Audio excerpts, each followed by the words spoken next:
pessoal, tudo bem? Sejam todos bem-vindos a mais um podcast Gothic Talks, Data Protection.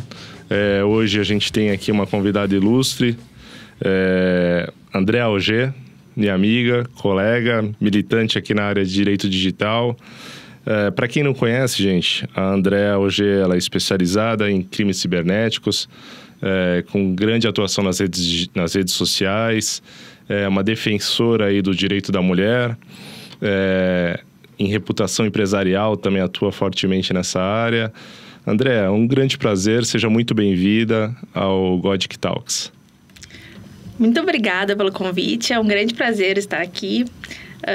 Já conversávamos há muito tempo sobre direito, tecnologia, é um grande amigo que o direito digital me deu, então é um grande prazer estar aqui, né? Então, muito obrigada pelo convite. Beleza. Andréa, já dando início aqui na nossa pauta, eu queria que você falasse um pouquinho sobre os crimes cibernéticos nas redes sociais, né? Que a cada dia que passa a gente vê mais e mais crimes acontecendo nas redes sociais, derrubando contas, usando esses dados para outros crimes em bancos digitais, enfim. Eu queria que você falasse, desse um panorama geral e a sua visão, o que você tem visto e da sua experiência profissional nessa área dos crimes cibernéticos nas redes sociais. Realmente, né, tá exponencial o número de crimes na internet. Cada vez novas, a gente vê, né, novas modalidades, digamos assim, que a gente pensa, a criatividade do brasileiro não tem limites. Verdade. Mas por que tá cada vez tendo mais crimes na internet e por que a tendência é continuar crescendo? Se a gente pensar no nosso cotidiano, né? Mesmo que a pessoa não tenha nenhuma rede social, a gente está cada vez mais conectado. A nossa vida está cada vez mais online. Isso é fato, né? Então, principalmente depois da pandemia, a gente não consegue mais se desconectar. Meu primeiro contato, quando eu acordo, é com a Alexa. Né? Então, eu já estou falando ali com a inteligência artificial, com uma pessoa que está captando meus dados, né? Então, o tempo todo, né? Exatamente. Então, eu falo, bom dia, qual que é a temperatura, de forma até mais amigável do que eu falaria com um ser humano, provavelmente. Mas ali, o meu primeiro contato no dia já é com a inteligência artificial, né? Já é com algo que está conectado. Sim. Então, a nosso cotidiano, mesmo que a gente fala, não gosto de rede social, nós estamos conectados e nós estamos cada vez mais suscetíveis a sermos vítimas desses golpes na internet. De fato. E você atua bastante nessa área, né? A gente acompanha, a gente troca muita ideia, informação pelas próprias redes sociais. E eu vejo lá sempre posts seus com relação à recuperação de contas, contas do Instagram. Queria que você falasse um pouquinho sobre isso. Os golpes, né? Acho que o mais utilizado é o phishing. Como que esses clientes chegam até você? Como que isso funciona? O phishing é uma engenhosidade social. O que isso quer dizer, né? É quando a gente ajuda o golpista a nos dar o golpe. A gente é pescado ali, literalmente, né? Literalmente, né? Que o phishing, a gente dá a isca, né? Eles dão a isca e a gente é pescado. Então, como que a gente pode, né, se cuidar ou evitar ser vítima, né? Um exemplo que eu sempre gosto de dar, assim, pra gente entender o digital. É se alguém falar pra mim, eu não quero ser vítima de crime na internet. Né? Tem como não ser, vou te dizer. É a mesma resposta que eu daria se alguém chegar pra mim e falar, eu não quero ser roubado. Então, né, eu não quero ser roubada na rua, então, assim, no meio físico. O que eu vou fazer? Eu vou guardar meu celular, né, quando a gente sair daqui, eu vou guardar meu celular na minha bolsa, não vou ficar mexendo. Vou até um local seguro, aí no local seguro vou mexer na minha bolsa, no meu cartão, no meu celular. Exato. Então, assim, eu tomei cuidados para evitar. Sim, e assim funciona na internet. Aí, né, se eu não estiver na internet, eu não vou ser vítima de algum crime online. a gente está suscetível mesmo assim. Da mesma forma, se alguém falar, não quero ser roubado, então não vou sair de casa. Mesmo assim, tem garantia que tu não vai ser roubado? Alguém pode invadir essa casa. Exatamente. Então, a gente tem muito ainda de pensar o mundo, né, fora do digital ou fora da internet. Só que a gente está vivendo numa conexão. O tempo todo, né? Como foi o caso da Alexa que você falou. Então, a gente não consegue mais diferenciar atualmente a minha vida que era só offline ou só online. Então, por isso que eu vejo assim, uma tendência muito grande de cada vez mais os crimes ocorrerem na modalidade online. E, né, por exemplo, o phishing. Ele é um clássico porque a pessoa não precisa nem ser tão inteligente. Não precisa ser um hacker. Né? Uma pessoa não precisa ser tão inteligente assim. Até fiz um teste semana passada, né, nas minhas redes sociais. Eu não, como segurança, já fica aqui uma dica de segurança. Eu não costumo colocar onde eu tô. Exato. Né? Assim, no Instagram, Facebook... não coloco no local que eu tô. Talvez em tempo real, né? Exatamente. Depois, se não é um local que eu frequento, aí eu boto a foto, mas eu já tô em outro lugar. Sim, exato. Né? Já me sinto mais segura. Então, eu fiz um teste, eu fui no restaurante, que a música ao vivo tava muito bonita. E eu fiz um vídeo pra botar nas minhas redes sociais, tava muito bonito mesmo. E aí, saindo do restaurante, eu postei. E marquei o restaurante, assim, né? Botei a localização. Eu acho que não deu meia hora, veio um perfil falso do restaurante, idêntico. Idêntico, assim, com as fotos. Se tu olhar o oficial, é uma cópia, em que eles falaram, se tu me der teus nomes, CPF, telefone, RG... tu acabou Só de ganhar um jantar com 2 convidados. E primeiro que nunca eles iriam me dar esse presente, assim. E que é muito bom, tá? São, às vezes, né, oportunidades que a gente pensa, nossa, eu vou ganhar tudo isso. Que maravilha. É só dar meus dados ali. É só fácil. isso. Né? Não tá me custando nada. E aí eles falam, acesse nesse link aqui, que aí a gente consegue efetivar essa promoção. E ali, né, que a gente tem o WhatsApp invadido, contas invadidas, e aí já começam a aplicar golpe nos teus seguidores. Vendendo coisas, exatamente. Aqueles anúncios, né? Mas normalmente ocorre assim, quando a gente clica em algum link e os golpistas, digamos assim, eles estão cada vez mais profissionais. É muito realista, assim, né? Você fez um post de um vídeo do restaurante, foi o tempo dessa pessoa pegar esse mote e criar um perfil fake. Tinha uma onda recente de hotéis, de pousadas, né? Que eles começaram, eles iam lá, olhavam os hotéis, os seguidores daqueles hotéis entravam em contato oferecendo estadia grátis. E aí manda esse link malicioso, né? Exatamente. E eles continuam, né? Por mais que a gente alerte, né, as pessoas, eles mexem, né? Por isso que é a engenhosidade social. Eles mexem no que a gente gostaria. Então, eu sigo um hotel, né? Que eu acho maravilhoso. Aí tá me oferecendo 50% de promoção. Só clicar nesse link. No fundo, as pessoas que chegam até mim, eles falam, nossa, eu sabia que estava bom demais. Mas eu queria acreditar. Então, às vezes a gente sabe, né? Os perfis oficiais, restaurantes, hotéis... Eles estão ali para divulgar o trabalho deles, né? Então, dificilmente eles vão te abordar com uma mensagem nesse nível. No chat do Instagram, no WhatsApp, oferecendo alguma promoção, né?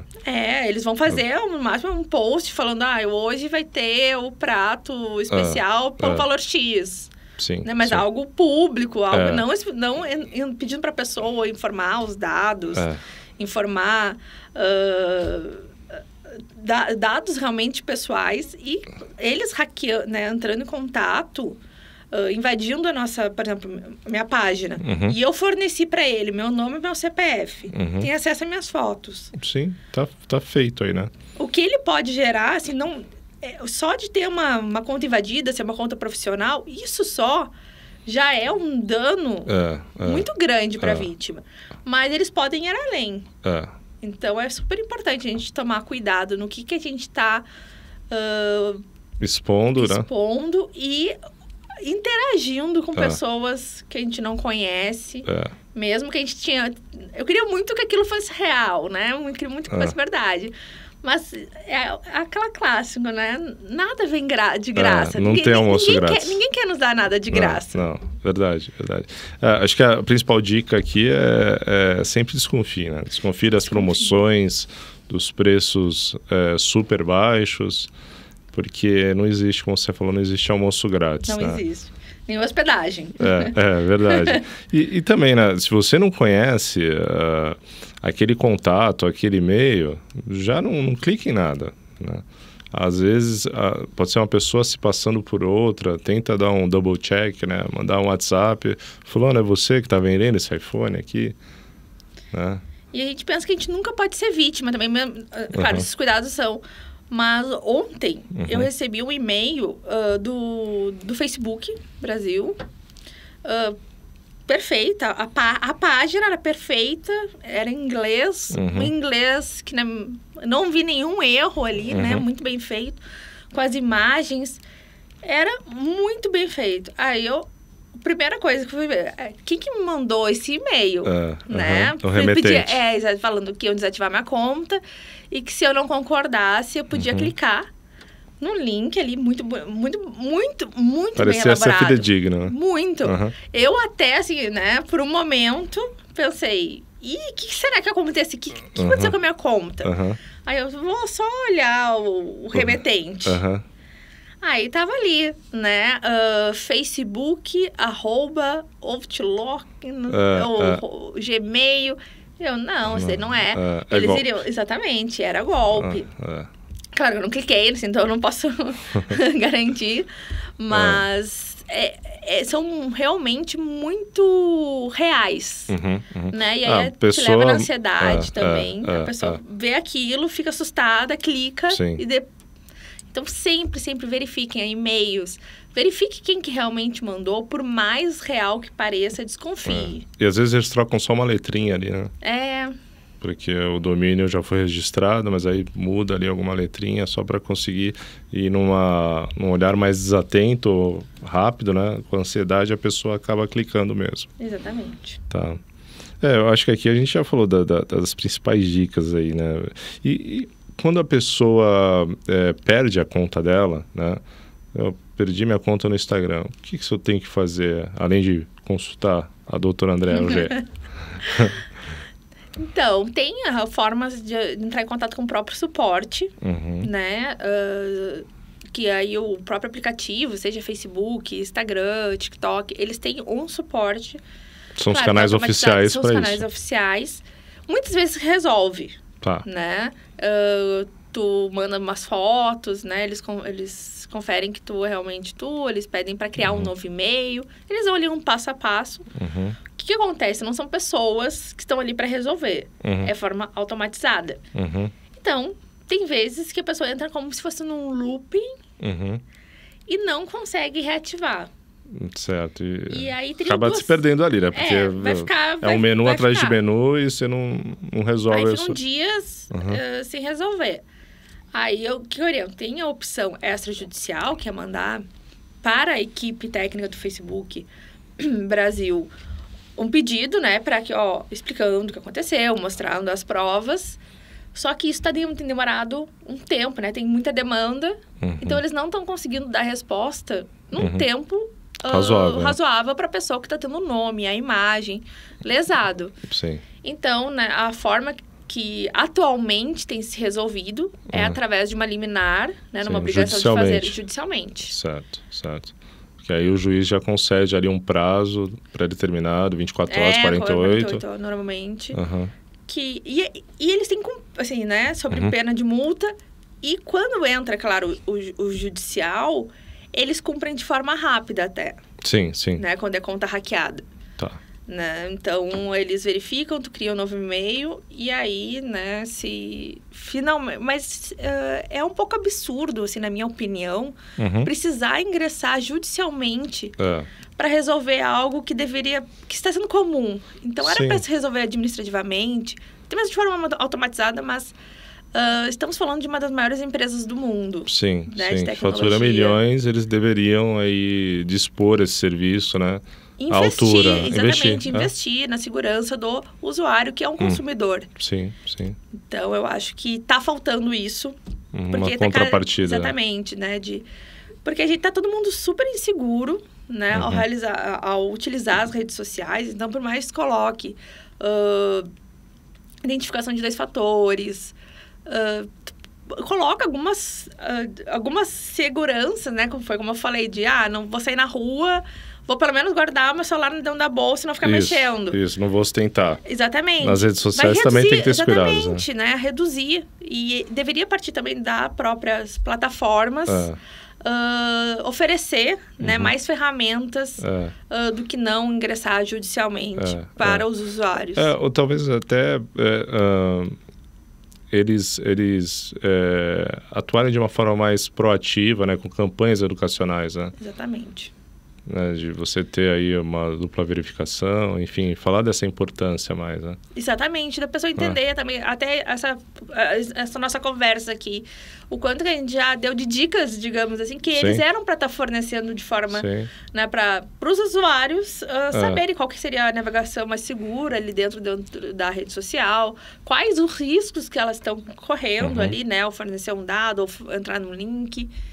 Isso porque a gente atua na área, é o nosso dia a dia, mas para o usuário comum tem muita coisa que passa desapercebida, né? Essa parte de dupla verificação, enfim, de ter um outro e-mail, um telefone para um SMS para verificar a sua autenticidade, né? Sim. Enfim, tá. Agora, falando aqui de uma outra frente que você atua também bastante, a defesa aí do direito da mulher, né? E queria também trazer isso para o digital, né? A gente até então, acho que já está fazendo 11 anos, né? Desde 2012, quando surgiu a primeira lei em defesa da mulher, a Lei Carolina Dickmann, já no digital, né?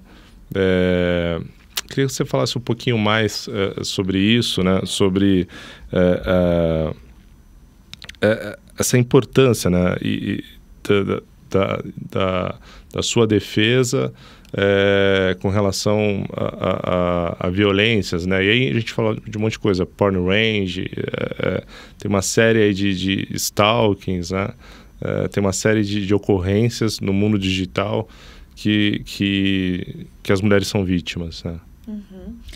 Não, a violência contra a mulher, né, ela sempre existiu, e agora temos ferramentas, né, tanto de legislação, medidas protetivas, para dar uma maior proteção para as vítimas.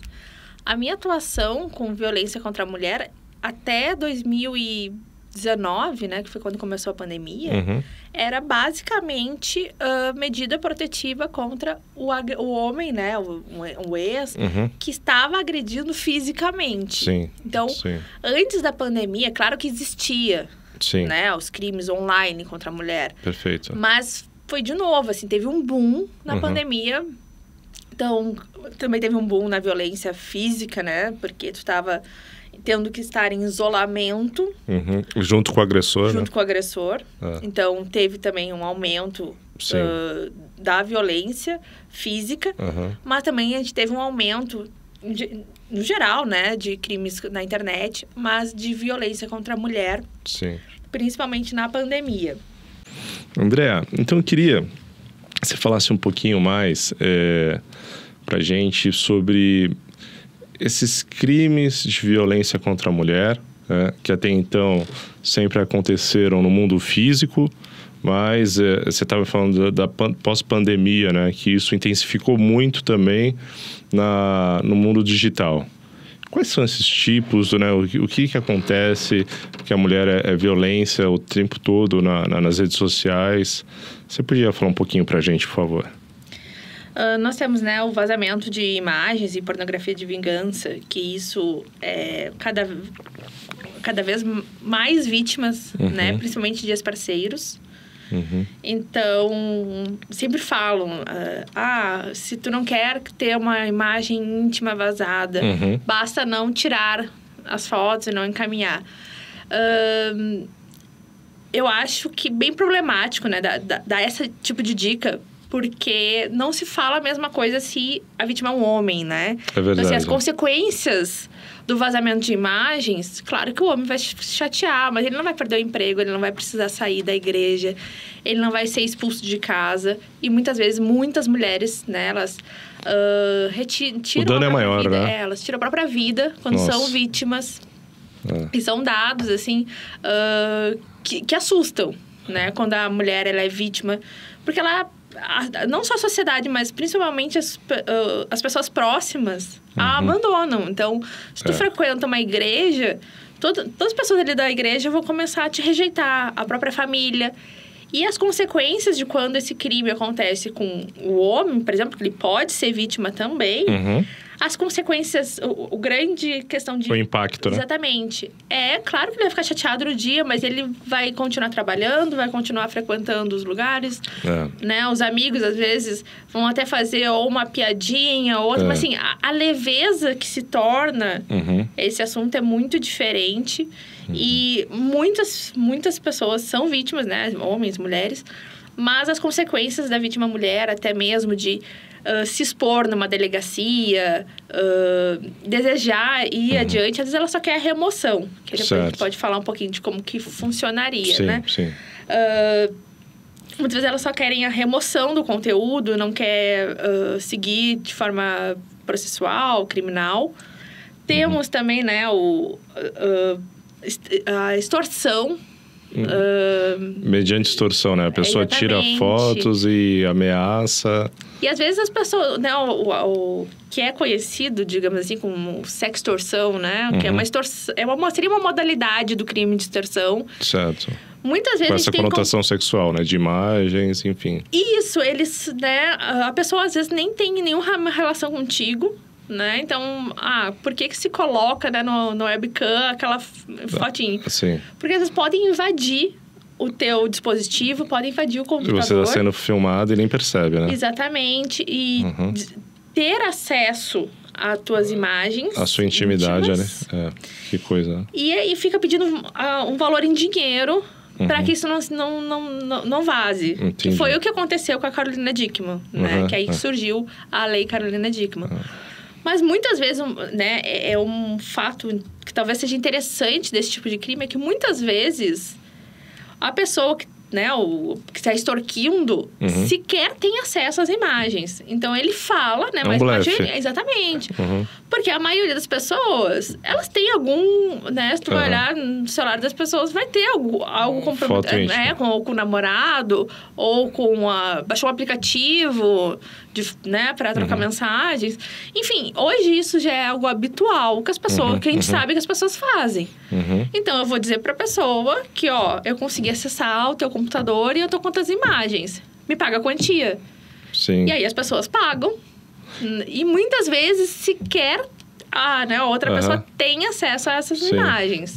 Engraçado, você falando agora, recente, foi terça ou quarta-feira, fui dar uma entrevista e o apresentador estava falando justamente isso, que ele recebeu um e-mail phishing e que aí aparecia uma foto e a pessoa ameaçando, dizendo que era uma foto íntima dele, mas a foto estava toda embaçada, com o quadriculado ali. Ele falou, não conheço.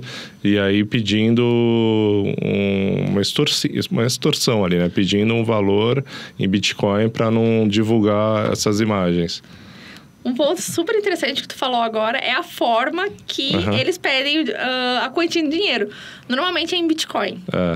Não são criptomoedas. Nunca é em reais. Ou um Pix, né? Não é. Eu sempre vi ou Bitcoin ou em dólar para uma conta na Índia, Sim, fora do Brasil.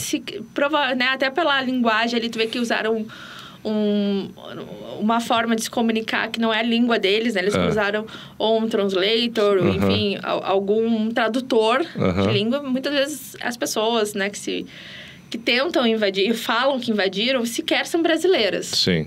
Né? Pegam pessoas aleatórias e fala, porque a probabilidade da pessoa ter algo comprometedor no celular é muito grande. Sim. Então, vai ter um número grande de vítimas. Sim. E fora essa extorsão, né, a gente também tem o caso de perseguições, né, os chamados stalkings, né? O cyberstalking, a perseguição, é de forma legislativa no Brasil, né? É recente. O número de vítimas é muito grande, né? Que tá perseguido. E aí, normalmente, vítimas são mulheres. E tem essa perseguição reiterada. O que é essa perseguição reiterada? Aí, muitas vezes, até se mistura, né? Começa, assim, no online, criando perfis falsos... falando com amigos, tentando te rodear e saber onde tu tá, onde que tu tá frequentando, o que tu tá fazendo. Fica uma perseguição em que a pessoa se sente totalmente violentada. A sua privacidade invadida, né? E medo do que essa pessoa é capaz de fazer, porque começa... A criar... A gerar um pânico, né? Exatamente. Porque a pessoa, a impressão que se tem é que esse meliante aí tá o tempo todo te cercando, né? E pelo menos, não sei dados específicos, né? Mas no meu escritório, por exemplo, chega muitas vítimas, né, de cyberstalking.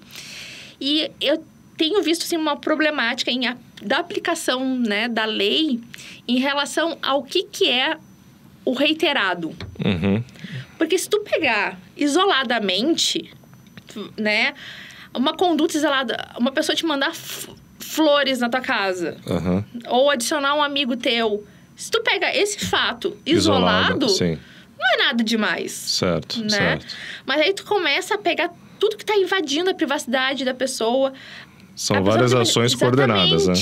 E aí é muito difícil, né? Ainda já tem a legislação, mas eu acho que... Fazer essa prova. Exatamente. A prova até existe, mas se tu olhar o documento isolado, realmente tem que ser arquivado, porque não é um fato típico.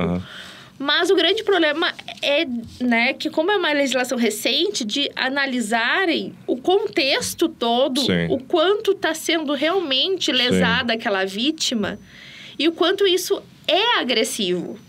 Então, assim, é um dos grandes problemas, assim, que eu vejo hoje. Eu acho que não seria problema da legislação em si, mas do entendimento ainda, né? Até doutrinário, jurisprudencial, de compreender o que é realmente o crime de cyberstalking. Sim. E acho que aí o ponto principal foi o que você falou, né? É você comprovar para o juiz que isso ocorre tanto no mundo físico quanto no digital, né? É uma sequência, é uma série de circunstâncias, de fatos, onde o agressor, né, o stalkeador, ele está perseguindo a vítima, tanto no mundo digital quanto no mundo analógico, né? No mundo físico. E, por exemplo, eu falar, a pessoa adicionou um amigo meu, todos meus amigos, numa rede social. Eu fui num restaurante, a pessoa estava lá. Eu chego em casa, tem flores dessa pessoa. E aí começa a ser cada vez mais agressivo. Certo. O tom, né? Exatamente. Só que o grande problema, assim, que eu vejo na prática, certo, né? No dia a dia. Na vida, digamos assim, no que chega... No escritório. São pessoas extremamente vulneráveis que chegam com medo de sair de casa, que a minha primeira orientação é procura um psiquiatra, procura um psicólogo, porque isso vai ser mais importante do que o meu trabalho jurídico. Sim. Porque é muito realmente agressivo. Eu imagino. Porque tu se sente com medo, assim, porque se eu pego meu celular, tá o agressor. Eu saio de casa, tá o agressor. Inimigo oculto, você não sabe onde ele vai estar, qual o próximo passo, gera um pânico. Exatamente, e a vítima tem muita dificuldade de entender que é vítima. Porque são coisas tão... Sutis, que eu tava pensando, não é só uma gentileza. E aí tu vai juntando, né? Bom, eu não consigo sair de casa, eu pego meu celular, a pessoa tá mandando mensagem o tempo, aí bloqueia, cria outro perfil falso. Nossa. E é realmente reiterado. Então, a gente tem uma legislação, Não tenho críticas em relação à legislação, mas eu tenho visto ainda um grande problema da aplicação dessa lei, né? Pelo menos o entendimento dos juízes de compreenderem que se trata realmente no cyberstalking. Né? Exatamente, porque quando a agressão é física, é mais visível de tu ver, né? Então, verificou, a pessoa levou um chute, a pessoa... Tá, então, isso é de fácil entendimento. Agora, analisar as pequenas agressões, digamos assim, e ver que no total, o quanto isso está violentando, é um grande problema. Mas é um dos crimes que mais acontecem, né? E junto com o cyberbullying e o bullying em si. Também tem sido um crime crescente, né? Não só no Brasil, como no mundo. Andrea, a gente já falou aqui cyberstalking, né, de porn and revenge, que a pessoa fazer uma vingança ou uma extorsão mediante a fotos íntimas. E também a gente acho que tem gerado aí, principalmente entre os adolescentes, entre as crianças e adolescentes, o cyberbullying, né, que é essa perseguição, esse bullying que ocorre de uma maneira digital. Isso também tem aumentado bastante, né? Pós-pandemia, né? Sim, exatamente. Tem sido exponencial, né? Eu acho que é a terceira vez que eu falo essa palavra aqui já. Mas, infelizmente, né? Tá cada vez aumentando mais. Professores de escola já não sabem mais lidar, porque o bullying, né? A palavra bullying vem, né, do inglês, que é aquele valentão clássico das escolas americanas que a gente vê nos filmes. Sim, que né? Bate em todo mundo. Aquele valentão que fica zoando, ofendendo as outras crianças. Então, o bullying, né, vem dessa palavra do valentão. Que não seria... não saberia traduzir de outra forma para o português. Mas a gente sempre existiu. Sempre existiu. Mas não da mesma forma agressiva que é. Porque se eu for na minha escola, me chamassem de chata. No outro dia, isso já teria passado. Né? Me chamou de chata, eu vou chorar, vou reclamar pra minha mãe. Né? A escola vai resolver dentro do ambiente escolar. Sim. Mas agora a gente está falando, por exemplo, nas escolas na pandemia. O ambiente não era dentro da escola. Então, às vezes, não era nem dentro do... Homeschooling, né? Exatamente. E, às vezes, era num grupo. Hoje em dia, muitas ofensas. O grupo de WhatsApp. O grupo de WhatsApp. E aí, tem uma briga até mesmo se a responsabilidade do que acontece ali é da escola, não é. Né? Então, assim, eu acho que é um assunto que as pessoas falam, né? O termo, isso é bullying. Mas eu acho que precisa de mais seriedade. Justamente pra gente entender de quem que é a responsabilidade. Pra diminuir. Porque isso está sendo um crime cada vez maior. E as consequências são extremamente graves, né? Porque foi o exemplo que eu dei. Na minha escola, se alguém me xingasse, eu podia ter ali 2, 3 dias que eu não ia nem querer ir pra escola. Sim. Mas hoje em dia, se alguém coloca um meme meu, né? Uma imagem minha... falando do meu aspecto, exatamente, com um aspecto físico meu, ou enfim, de alguma forma de comportamental, qualquer coisa. Isso vai viralizando e vai chegando em outras escolas, vai chegando, né, uma figurinha. Sim. Né? Sim. Esse bullying, ele migrou pro digital e isso acaba aumentando assim, exponencialmente. Exatamente. O insulto ali, né? Em questão de segundos. Né? Então, a gente confunde muito o direito que a gente tem, né, realmente, de se expressar nas redes sociais, mas isso não significa o direito de xingar outra pessoa, né? Ou ninguém tem o direito de discurso de ódio, de fazer o linchamento. Esse lixamento virtual, né? Lixamento virtual, principalmente os jovens. Pega uma pessoa para fazer ali o bullying, né? Para fazer né? Hoje em dia é com figurinha, é com meme, né? De fazer o isolamento daquela criança ou adolescente. Só que é muito mais intensa a violência na internet. Porque é questão de segundos. Sim. Né? Se tu faz um tweet lá que eu chegar para 3 pessoas que são teus amigos. quando vê, dá meia hora, tu abre e tem a tua imagem circulando em diversos grupos, diversas escolas, até no país. Sim. Em questão de minutos. Então, é um problema, assim, né? Que eu vejo bem grave, assim. Claro que pode ser condenado, né? Uma pessoa por injúria, difamação, calúnia, até pelas agressões, ameaça. Crimes contra a honra e lesões também, né? Corporais, se for o caso. E até mesmo, né, um pedido de dano moral, assim, na esfera civil, acho viável. Mas eu acho que falta entender melhor de quem que é a responsabilidade de resolver. Se é em casa, ou se aconteceu no grupo dentro da escola. As escolas estão mais preocupadas em relação a isso. Mas eu vejo ainda, tanto as escolas quanto os professores, sem a preparação devida, né? Para lidar com o bullying, eles já estão mais ou menos, digamos assim, acostumados a lidar e a resolver. Mas quando isso sai da esfera visível, né? Das paredes da escola... Mas vai para o ambiente virtual. Mas continua sendo um ambiente escolar. Então, é algo que tem que ser pensado e estudado, assim, né? De como resolver, porque está cada vez mais agressivo e lesando, né? Psicologicamente. Eu achei interessante um ponto que você citou.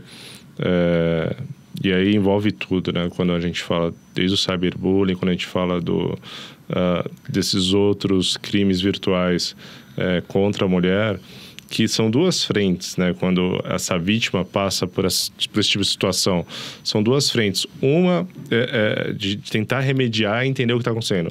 Uma é a parte jurídica, né? Que aí a pessoa vai fazer um boletim de ocorrência numa delegacia especializada em crime cibernético, vai procurar um escritório como o seu para tentar reaver uma conta ou seja lá o que for.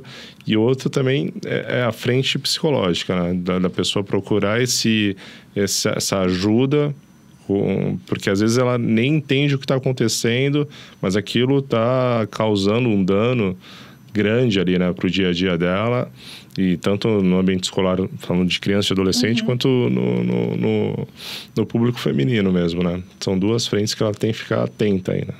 Sim. Qualquer pessoa, né, que é vítima na internet, a repercussão... O primeiro passo que eu falo, assim, primeiro, né, faça a colheita de provas de forma correta, né? Porque se tu for agir depois, eu acho que naquele exato momento que você está sendo vítima, o primeiro passo faça uma colheita de provas que vão ser, né? Seja por blockchain, seja por ata, né? Cartorária, exatamente, notarial. Ambos são aceitos pela justiça, não dá para ser o print, né? Exato. Agora só não dá para ser o print. Mas coletando, porque tu não precisa agir imediatamente, dependendo do caso, agir imediatamente. O primeiro ponto que eu falo antes de boletim de ocorrência, coletar bem de forma correta as provas para não se perder e procurar o auxílio psicológico. Sim. Então, assim... Porque naquele momento a pessoa não consegue nem conversar direito. Nem raciocinar. Não consegue. E a gente sabe o quão difícil é um processo criminal. Eu acho possível aí num caminho menos agressivo para a vítima. Sim. Mas eu tenho que explicar para ela o quão doloroso vai ser tu precisar ir numa delegacia, mesmo tendo boletim de ocorrência online. Se for um crime com representação, às vezes, né, se tu tá com o advogado já pode fazer, mas precisa de tu representar, às vezes precisa tu lá prestar teu depoimento. Sem dúvida. E depois vai ter acaba revivendo tudo aquilo. Exatamente, a revitimização da vítima. Então, eu acho o processo criminal... na verdade, assim, eu não dou a opção pro meu cliente seguir com o processo criminal sem estar fazendo... ter algum apoio psicológico. Sim. Justo. Para ela entender o quão violento, né, ainda vai ser aquele processo. No cível, eu já acho que, como por exemplo, a maioria dos processos que envolve direito digital, a gente consegue fazer, sim, uma audiência, né? Porque é tudo documental. Exato. Então, é o advogado que vai estar ali tocando, né? Então, assim, tu passou tudo para o advogado vai passar para o juiz vai dar a oportunidade para outra parte. Acabou. E acabou. A prova documental. Exatamente. Então, a pessoa não está tão exposta.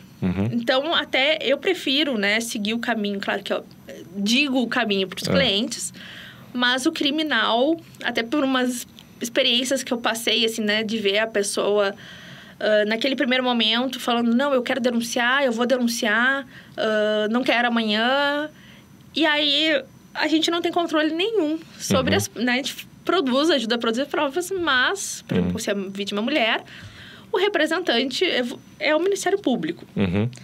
O juiz, eu sou apenas né, o advogado da vítima. Sim. Então, assim, o meu poder ali é muito pequeno.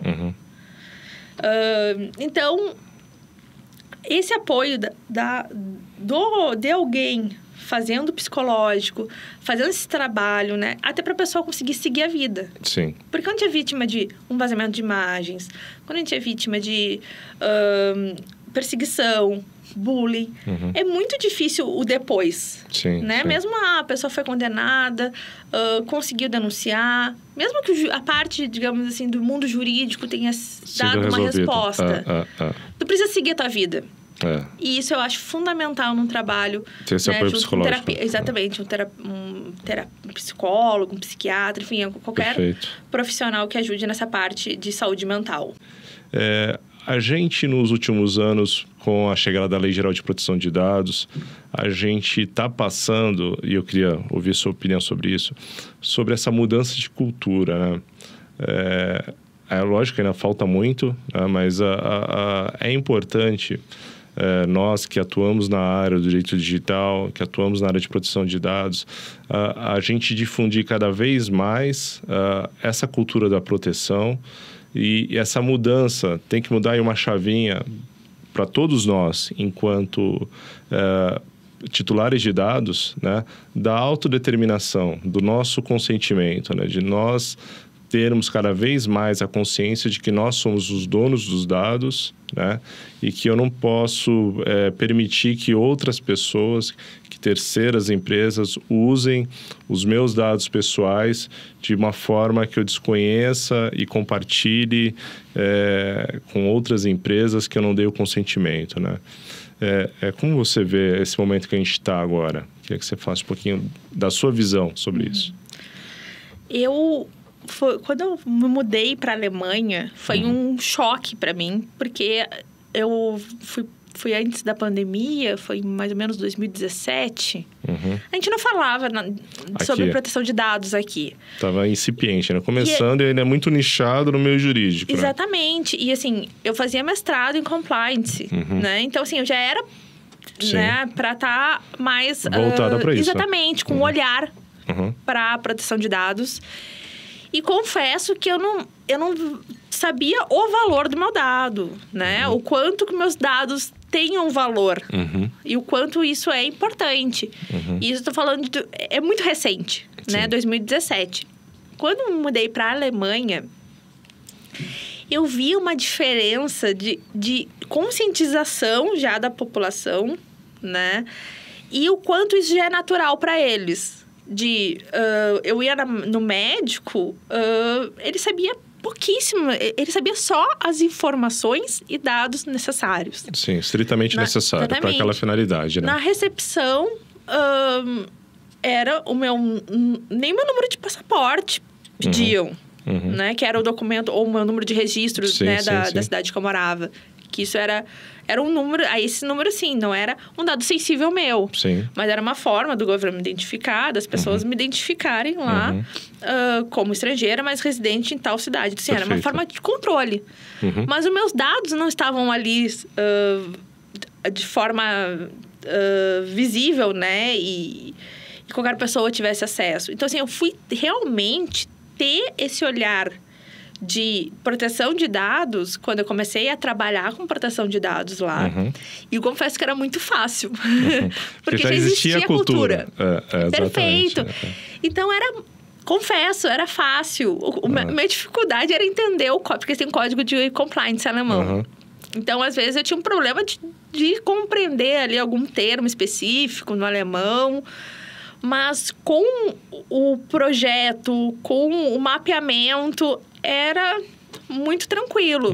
Quando eu voltei pro Brasil, eu voltei pro Brasil final da pandemia, peraí, desculpa que eu confundi as datas. Mas foi 2021 que eu retornei pro Brasil. Já se fala, né? Já se falava, já era uma realidade, né? A Lei Geral de Proteção de Dados. Não tinha sanções, mas assim, já estava com uma mentalidade, pelo menos entre os profissionais, tinha uma movimentação. Muitas pessoas, né, até mesmo do mundo jurídico, falavam, essa lei não vai pegar, né? Sem entender o quão importante é a gente compreender o que são os nossos dados. E o valor que isso tem, né? E o valor que isso tem. E eu tenho visto, né?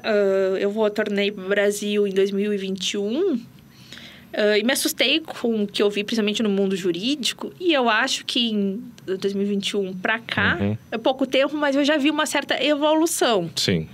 Né? Principalmente pode ser por já ter sanções, mas também pela conscientização, por profissionais sérios, né, que eu admiro, como, né, como você, como o Felipe, né, que vai estar num outro episódio.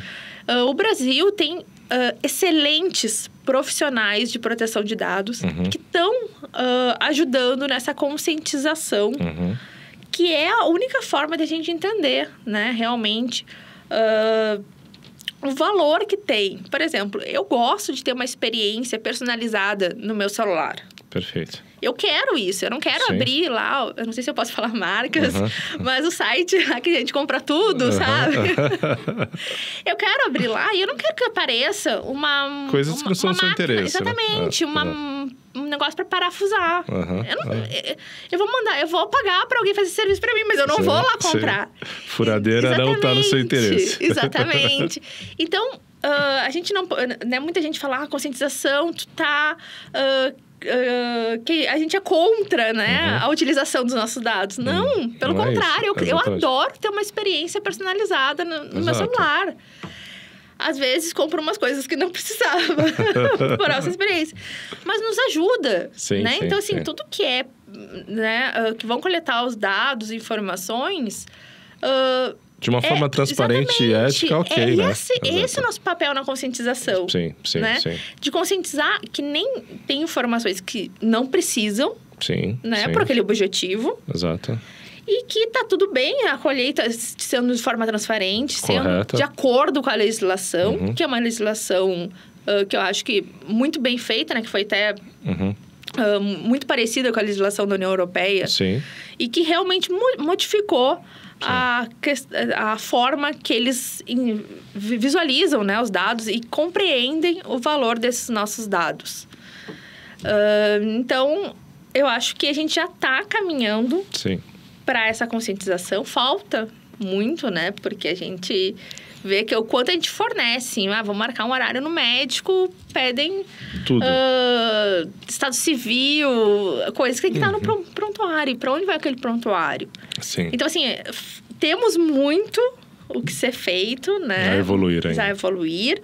Mas temos bons profissionais no Brasil, pessoas que eu realmente admiro, que eu vejo muito fundamento e fazendo um ótimo trabalho para justamente a população compreenda o quão valoroso, o quanto vale os nossos dados, né? Perfeito. Que essas big techs, elas são tudo sustentadas pelos nossos dados. Mas em contrapartida, tá tudo bem, porque eu quero algumas experiências. Mas quais dados, né?